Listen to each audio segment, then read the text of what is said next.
What is your crazy neighbor story? Had another single condo owner in my development, so we both had extra bedrooms. She was pleasant, but I was surprised when she invited me to come see her collection. Okay. We went upstairs and she opened the door to the small bedroom. And it was clowns. Clown dolls, clown busts, clown velvet paintings, clown toys, more clown shit than I knew existed. All I could think of was the number of people who run screaming. All I could say was wow. That is a really impressive collection. Connie and the Arby's sandwich incident of 18.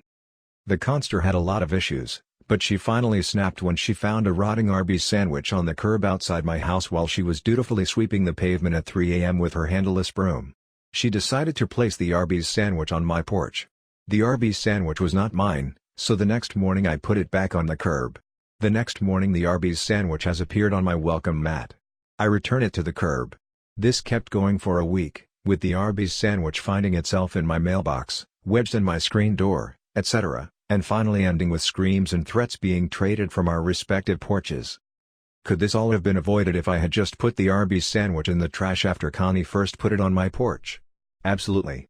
So this is the story of two crazy neighbors. When my father passed, I dealt with the estate and thus his house and neighbors. The woman across the street had to be the nosiest person in the history of the universe. She would consistently come over to say hi within seconds of me arriving. That was annoying, but it's the suburbs and people are weird, so okay.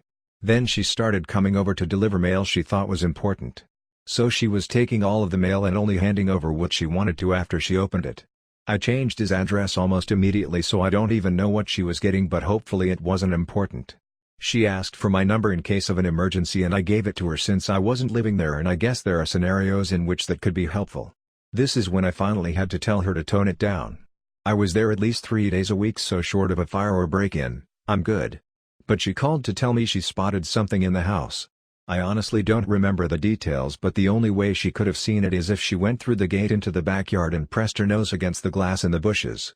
That's when I started hinting that it's okay and I really don't need you to inspect things. She backed off a bit, but one day I was doing a project in the garage and her husband would not leave me alone. I got their whole life histories, a grilling on my life, and my favorite, a ton of questions about old neighborhood gossip on my father. She was telling me all kinds of nonsense that wasn't any of her business and wouldn't believe that I had no idea why he broke up with his ex. He never told me and it wasn't my business. This woman thought it was entirely her business and continued to question me on their entire relationship for at least an hour. When my realtor met her, she kept making faces at me. After neighbor lady left, she told me what about. When she first listed the house, she kept getting phone calls from someone about if anyone had died in the house, what of, and how long someone had been dead in there before he was found. Yes, none of your business, and definitely none of your business. Realtor recognized the voice. She'd been in the business for a while and couldn't believe it. And the last story I have from her is that she called to tell me she had called the cops to remove someone from the premises. As law enforcement hadn't contacted me and I assume I'd have some notification of a break-in, I had to ask some follow-up questions. It was a woman living in her car who had parked in the driveway of a vacant house to have a sleep.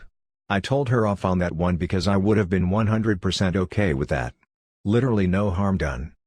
I 100% hinted to the buyers that maybe they wanted to establish some boundaries there. And this is yet another reason I'm never going to live in the suburbs. I've had a few crazy neighbors over the years. This is one of the crazier ones. TL, Doctor, my neighbor was sane until she got sucked up by a cult. The girl who lived above us was really nice. I watched her son often because she was a nurse who worked a lot of overnights. She had epilepsy and was prone to seizures. She wasn't insane until she got a boyfriend who was super religious, not normal religious, but an off-the-charts zealot. One day she was having a grand mal seizure and her boyfriend was convinced she was possessed. He called his fellow zealots while I called the paramedics. When the paramedics arrived, the boyfriend and his friends were throwing holy water on my neighbor and wouldn't let the paramedics near her. Those weirdos had locked her poor 4-year-old son in his room and he was crying so hard that he was throwing up. When the weirdos were distracted by the paramedics, I got her son and took him downstairs, cleaned him up and gave him a cookie. I held him close till he fell asleep. The paramedics were not successful in trying to treat the mom, and when they left, the boyfriend came downstairs and pounded on my door demanding for me to give him her son. He almost broke my door down. The boy woke up and started crying again, poor baby. I opened the door and the dude started screaming that I worship Satan and I caused our neighbor to be possessed by a demon. He grabbed the boy and took him back upstairs. I called the police, but the boyfriend, the little boy and my neighbor were gone before they got there. A couple of days later, they came back without the boy and got some stuff out of the apartment.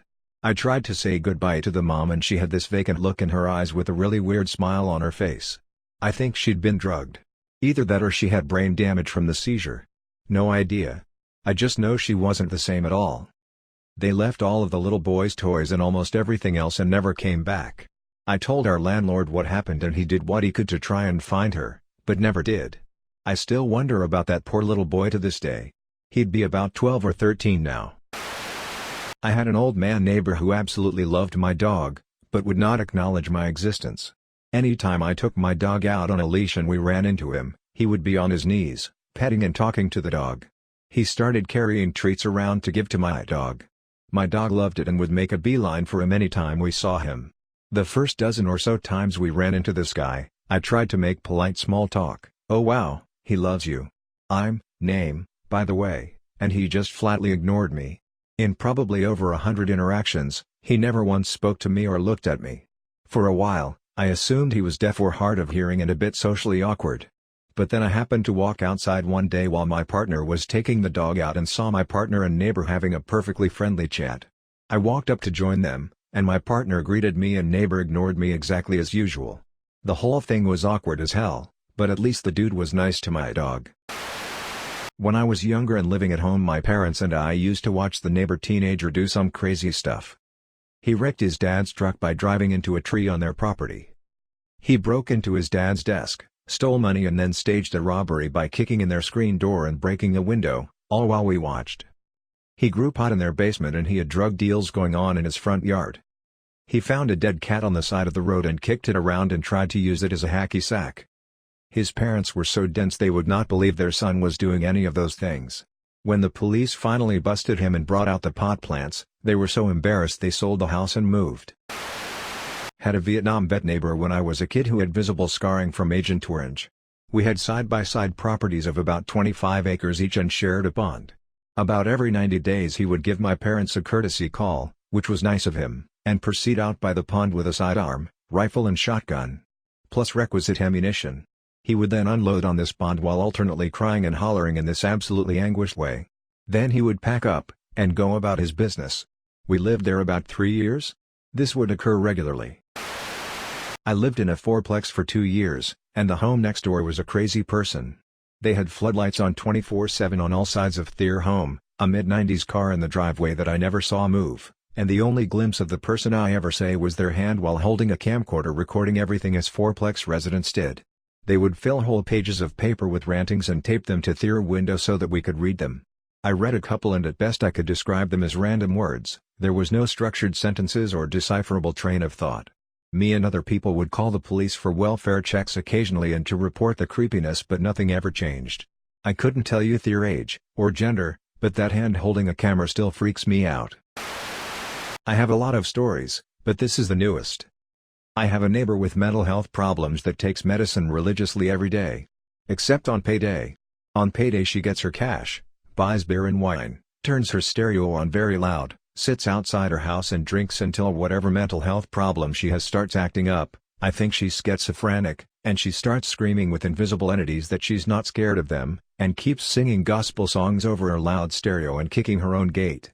The gate is bent at this point and doesn't close anymore. We're tired of calling the cops every month. Sometimes she screams that she's feeling sick and someone will call an ambulance, and when it gets here, she refuses treatment and tries to make any good-looking person in the ambulance come out to drink with her. Ambulance started calling police to check her out before actually coming now, because she never goes with them, but takes a lot of their time. I know she has at least 4K in fines from all the times police and ambulance showed up here in the last year. We have asked the owner of the house to kick her out, but she's the only one insane enough to pay what they're asking for rent. A few weeks back another neighbor who has 2 young kids straight up went inside her house at 2 a.m. and punched her and took her stereo, because she was screaming her head off and police couldn't go inside her house. The police officers are tired as fuck of being called and pretended no to see anything. She has calmed down for now, but payday is coming and we're waiting to see. Edit: I don't condone violence. This lady moved to my street a few years ago and has been this way systematically every month. CPS took her child away because she would beat her kid and the dog when she got this way. Her immediate neighbors are an old lady with health problems that can't sleep because of her and a couple with 2 young children that get woken up with the screaming. We had a brothel open up across the street when I was about 10 years old. It was super weird. We knew the people before they rented it out, so I saw the inside. 70s brick with a central bar/lounge and 4 or 5 rooms directly linked. I had no idea, but my parents saw the guys constantly arriving at all hours for a short time. An undercover cop arrived one day when I was just home from school and alone. He asked to observe the house across the street because of my parents' call-in. I asked to see his ID and he showed the cool badge flip thing. He sat in the front room looking out the window for a bit and didn't want any of my peanut butter toast. Then he just left after an hour. They busted the place soon after. And that's how I learned what a brothel is. Probably my meth head neighbors I had living in Oklahoma. They would never sleep and were constantly yelling. The guy would have complete mental breakdowns at least once a week and the cops would be called and he'd be gone for 2 days, come back, be good for a day or two, and then it would all start again. One night, I'm on our back porch, relaxing with my wife and the dude comes up looking for his girlfriend, my neighbor. She comes out and they start fighting. My wife has had enough, and goes inside to call the cops while I stay at the door to make sure nothing happened to my neighbor before the cops came. The dude then stops yelling, looks me in the eyes and says, "Just fucking shoot me, molecule, I carry and while at home I openly carry." I laughed and told him to fuck off. He then took out a huge fucking knife and started coming towards me saying I'll do it myself and started slashing his arms. Blood is all over the back porch and it's a really wild scene. The cherries and berries pop up and he takes off. Eventually, the cops come to take my report and fill me in on my lovely neighbors. They explain to me that they are well-known meth heads and the guy is in and out of jail and mental health facilities. He's also known to start local confrontations with people and police to get them to shoot him/suicide by cop. They warn me that he will be out in 3 days and will probably be right back. So my wife and I just say f*** it.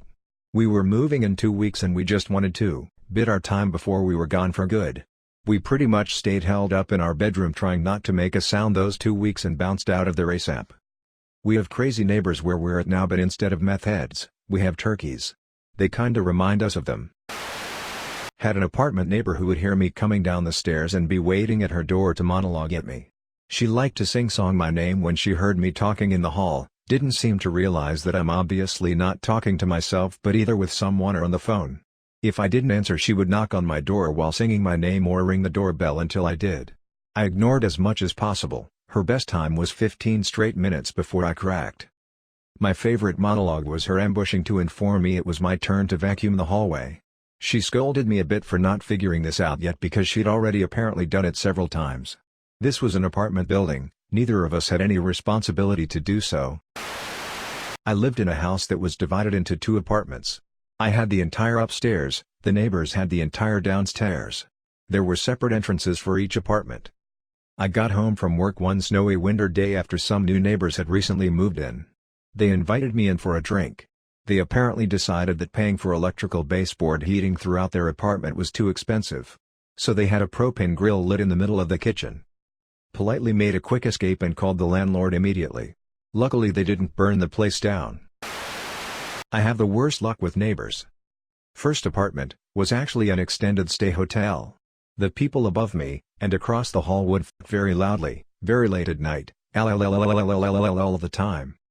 Second apartment was a secure building. If you got locked out, the landlord would charge you $35 to come let you in. Probably illegal, but whatever. We were in a bad neighborhood, so I was glad the exterior was locked.